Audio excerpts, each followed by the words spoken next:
मैं doctor Jagdish Prasad Meena, assistant professor EFM आर्थिक प्रशासन एवं वित्तीय प्रबंध, गवर्नमेंट कॉलेज बांदीकुई। विद्यार्थियों, आज अध्ययन करेंगे बीकॉम पार्ट फर्स्ट का जो सेकंड पेपर है, भारतीय बैंकिंग एवं वित्तीय व्यवस्था। इसके अंतर्गत आज अध्ययन करेंगे व्यापारिक बैंकों का राष्ट्रीयकरण। विद्यार्थियों, जब सरकार किसी संस्था का स्वामित्व स्वयं अपने अधिकार में ले लेती है तो इस क्रिया को राष्ट्रीयकरण कहते हैं।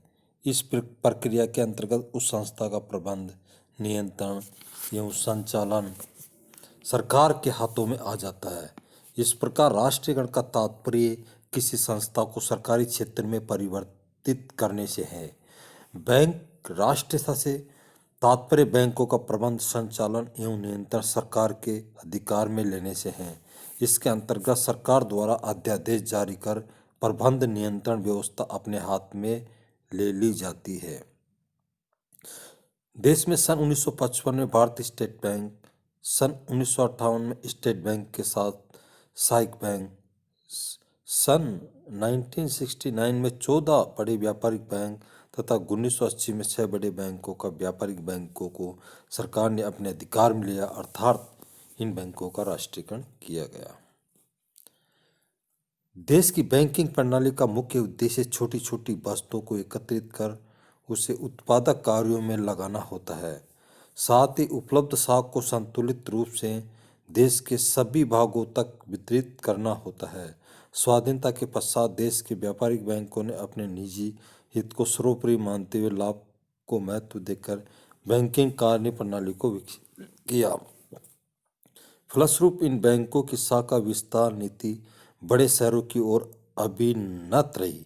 मुख्य रूप से ये बैंक उद्योग एवं व्यापार क्षेत्र को पोषित कर रहे हैं। देश के आर्थिक विकास में भारतीय बैंकों का योगदान बहुत ही सीमित मात्रा में रहा। इसका प्रमुख कारण भारतीय बैंकों पर पूंजीपति वर्ग का नियंत्रण तथा प्रबंध व्यवस्था में कुछ ही अंशधारियों का प्रमुख एवं असंतुलित शाखा विस्तार नीति रही। साथियों, बैंकों के राष्ट्रीयकरण के कारण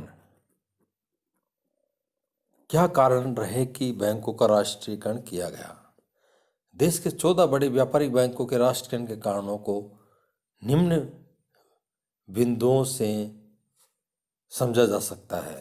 पहला है बैंकों की प्रभावकारी शाख नीति का विकास करना। सेकंड है ग्रामीण एवं सुदूर आंचलिक क्षेत्र में शाख का विस्तार करना। नेक्स्ट पॉइंट है पूंजी वर्ग से बैंकों को पृथक कर आम जनता के निकट लाना। चौथा है व्यापारिक बैंकों की कार्य प्रणाली में एक रूपता लाने हेतु। पांचवा है बैंकिंग क्षेत्र में एकाधिकारी प्रवृत्तियों पर रोक लगाने हेतु।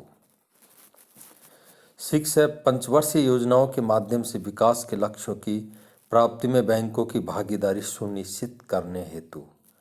7 है निजी क्षेत्र के दोषों को दूर कर बैंकिंग संस्थाओं को समाज उपयोगी बनाने हेतु। नेक्स्ट है देश के आर्थिक विकास में व्यापारिक बैंकों की सक्रिय सहभागिता निर्धारित करने हेतु। नेक्स्ट बिंदु है बैंकों में पेशेवर प्रबंधकों के माध्यम से प्रबंधकीय कुशलता में वृद्धि करने हेतु। नेक्स्ट देश के संतुलित बैंकिंग विकास के लक्ष्य को पूरा करने हेतु। इस प्रकार सन 1969 में राष्ट्रीय उद्देश्य की पूर्ति हेतु बैंकों का राष्ट्रीयकरण किया गया। जिन बैंकों का राष्ट्रीयकरण किया गया उन बैंकों की अंशधारियों ये प्रबंधकों ने विरोध किया तथा उच्चतम न्यायालय में राष्ट्रीयकरण को चुनौती दी गई। फलस्वरूप सरकार द्वारा जारी राष्ट्रीयकरण का अध्यादेश को माननीय उच्चतम न्यायालय ने 10 फरवरी 1969 को घोषित अपने महत्वपूर्ण फैसले को असंवैधानिक घोषित कर दिया गया। किंतु सरकार का बैंकों के राष्ट्रीयकरण के प्रति दृढ़ निश्चय था तथा उच्चतम न्यायालय के निर्णय के बैंकों का राष्ट्रीयकरण किया गया। अब राष्ट्रीयकृत बैंकों की क्या प्रगति रही राष्ट्रीयकरण करने के बाद? अभूतपूर्व शाखा विस्तार। राष्ट्रीयकरण के पश्चात देश में तेजी से नए राष्ट्रीयकृत बैंकों ने तेजी से नए बैंक कार्यालय स्थापित किए। इसके अतिरिक्त स्टेट बैंक समूह के बैंकों द्वारा तथा गैर राष्ट्रीयकृत बैंकों ने भी सरकार तथा रिजर्व बैंक की शाखा विस्तार की नीति के अनुसार काफ़ी नई शाखाएं खोली। सभी बैंकों ने मिलकर जुलाई 1969 से 30 जून 2007 लगभग 1,32,834 शाखाएं स्थापित की। नेक्स्ट बिंदु है प्राथमिक क्षेत्रों को ऋण सुविधाएं। देश के विकास की दर को तेज करने तथा योजनाओं में निर्धारित लक्ष्यों की प्राप्ति को संभव बनाने के लिए बैंक शाखा का विस्तृत वितरण किया जाना जरूरी था।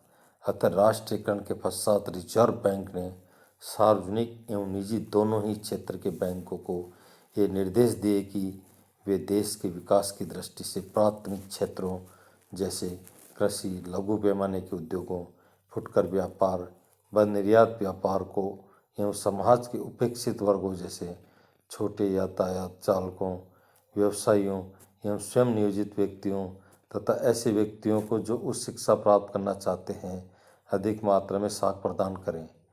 लोक क्षेत्रीय बैंकों में राष्ट्रीयकरण के पश्चात इन क्षेत्रों को पर्याप्त साख प्रदान की। इसकी प्रगति का अनुमान हम निम्न उसके द्वारा व्यक्त कर सकते हैं। विभेदात्मक ब्याज दर योजना का शुभारंभ। बैंकों के द्वारा कुछ चुने हुए निम्न आय वर्ग के व्यक्तियों को कम ब्याज दर पर तथा संपन्न वर्ग के व्यक्तियों को ऊंची ब्याज दर पर उधार दिया जाए। इस सुझाव पर विचार करने के लिए सितंबर 1976 में डॉक्टर हजारी की अध्यक्षता में विभेदात्मक ब्याज दरों पर एक समिति नियुक्त की गई। नेक्स्ट बिंदु रोजगार सृजन संबंधी योजनाएं। सन 1976 में रिजर्व बैंक ने श्री बी.डी. टक्कर की अध्यक्षता में एक कमेटी का गठन किया गया जिसने कि अपनी रिपोर्ट दिसंबर 1970 में प्रस्तुत की। इस समिति स्वयं नियोजित व्यक्तियों की सहायता चालू की गई सभी साख योजनाओं के अध्ययन के उपरांत ये मत प्रकट किया गया। निक्षेप वृद्धि हेतु नवीन जमा योजनाएं। राष्ट्रीयकृत बैंकों के निक्षेप जो कि 27 जून 1969 को कुल निक्षेपों के 82.8% थे, वे जून 2007 में बढ़कर कुल निक्षेपों के लगभग 90% हो गए। स्पष्ट है कि कुल निक्षेपों में इन बैंकों का अंश निरंतर बढ़ रहा है। राष्ट्रीयकृत बैंकों ने अपने निक्षेपों में निरंतर वृद्धि हेतु गत वर्षों में विभिन्न प्रकार के निक्षेपकर्ताओं की आवश्यकताओं उद्देश्यों के अनुरूप अनेक जमा योजनाएं प्रारंभ की है। इनमें से कुछ उल्लेखनीय योजनाएं इस प्रकार है। कृषकों के लिए जमा योजनाएं, दैनिक बचत योजनाएं, आवश्यक बचत योजनाएं, शिक्षा विवाह हेतु बचत योजना, जमा सुविधा से जुड़े बचत खाते, गृह निर्माण जमा योजनाएं आदि।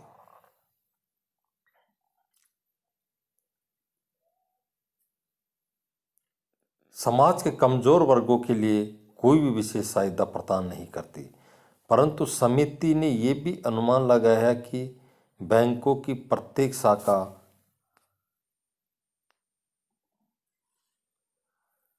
प्रत्येक शाखा 5 वर्षों में 30 लाख व्यक्तियों के लिए कार्य उत्पन्न कर सकते हैं।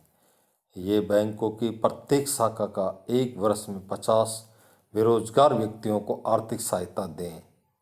इस हेतु समिति ने अनेक महत्वपूर्ण सुझाव दिए, जिनके अनुसार गत वर्षों में राष्ट्रीयकृत बैंकों ने रोजगार वृद्धि हेतु अनेक महत्वपूर्ण योजनाएं प्रारंभ की। साथियों, बैंक जिनमें अलग अलग बैंक दर हुआ करती थी, अनुसूचित जाति जनजाति के व्यक्ति तो अन्य को जो कि कृषि एवं सहायक धंधों के बड़े पैमाने पर कार्य करते हैं, ऐसे व्यक्तियों जो कि वन उत्पादन को एकत्रित करने अथवा प्रारंभिक विधायकीकरण करने में लगे हों। उन व्यक्तियों को जो लघु उद्योग एवं कुटीर उद्योग, ग्रामीण उद्योग में लगे हुए हैं।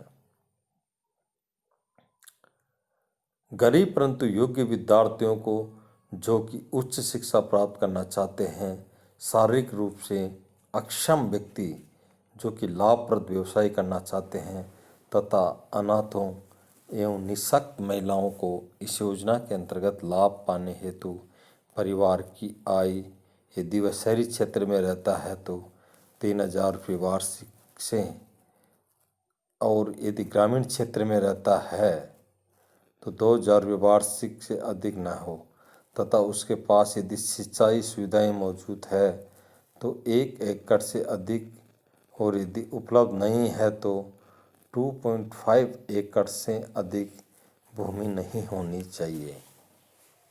इस योजना के क्षेत्र को कुछ संशोधन द्वारा फरवरी 1973 में पुनः विस्तृत किया गया। इस योजना के अंतर्गत सभी पिछड़े जिलों को शामिल कर लिया गया। सभी बैंकों को अपने अपने गत वर्ष के कुल ऋणों को कम से कम 1% इस योजना के अंतर्गत प्रदान करना आवश्यक होता है। इस राशि का 40% अनुसूचित जाति जनजाति के लोगों को उपलब्ध कराना भी जरूरी है। इस योजना के अंतर्गत राज्य स्तर पर अनुसूचित जातियों, अनुसूचित जनजातियों के कल्याण हेतु स्थापित निगम भी सहायता प्राप्त करते हैं। साथियों, बैंकों का राष्ट्रीयकरण एक अभूतपूर्व उपलब्धि थी। इस प्रकार सन 1969 में जो राष्ट्रीय बैंकों की पूर्ति हेतु बैंकों का राष्ट्रीयकरण किया गया था, वो अपने आप में एक अभूतपूर्व बैंकिंग प्रणाली को एक मजबूत करने का एक अच्छा आधार